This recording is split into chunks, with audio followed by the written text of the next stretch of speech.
Good morning, Namaskar. I am Commander Ashok Raut, National President for National Agitation Committee, EPS 95. Friends, I would like to share a few things with you. First of all, I welcome the Gujarat team, our NAC's National Secretary, Kirit Gohilji.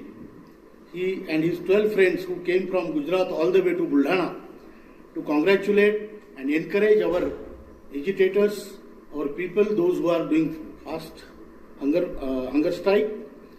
I am really grateful to them for the gesture.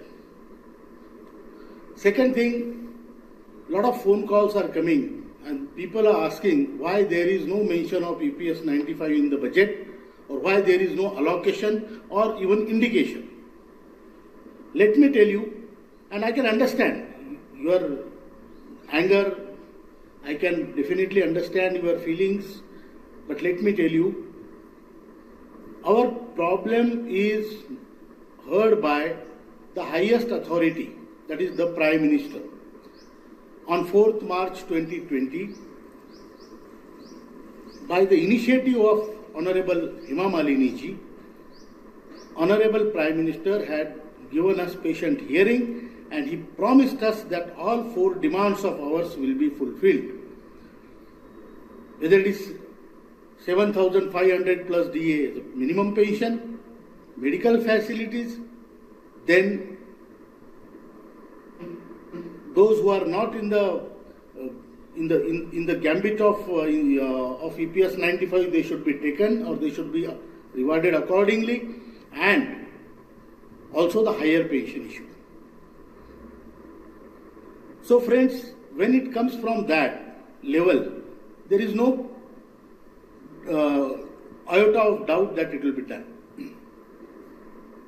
To support this, we have started nationwide campaign of contacting the who's who of India, including all MPs, all respectable MPs, all respectable CWT members, CBT members, and also the trade union leaders.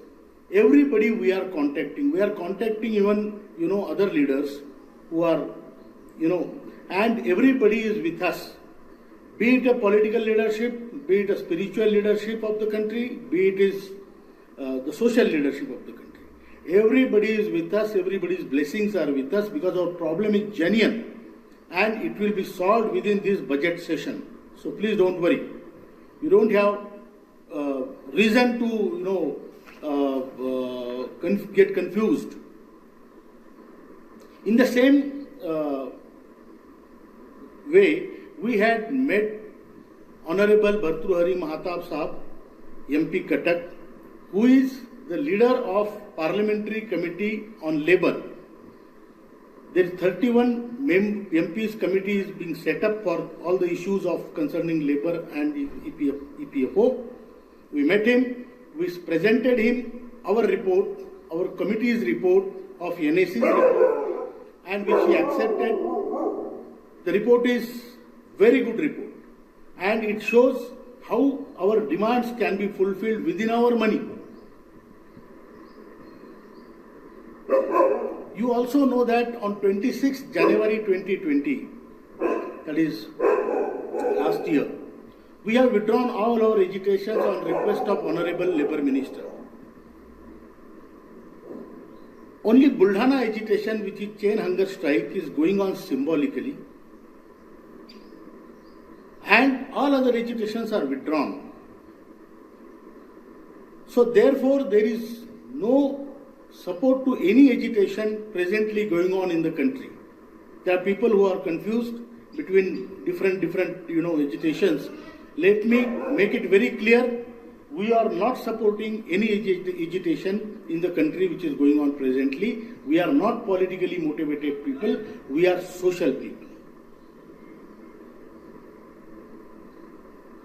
At the last, I would say, we are conducting Central Working Committee's meeting on 30th April, and the General Convention, National Convention on 1st May, that is Kamgar Din, Labour's Day.